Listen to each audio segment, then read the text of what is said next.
ایسا عالم جس نے علم تو حاصل کیا لیکن علم سے جو چیز اس کو باطنی طور پر حاصل ہونی ہے وہ اس نے حاصل نہیں کی، جو کہ تربیت سے حاصل ہوتی ہے۔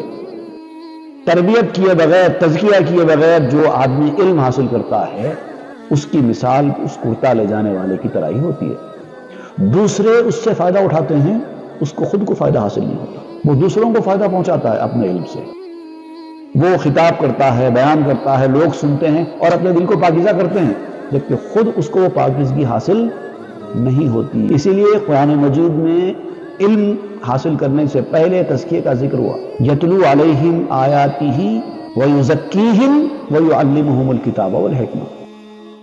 اللہ کی آیتیں پڑھ کر سناتے ہیں، ان کو پاک کرتے ہیں اور پھر کتاب و حکمت کی تعلیم دیتے ہیں۔ تو پہلے پاک کرنے کا ذکر آیا، بعد میں تعلیم دینے کا ذکر آیا۔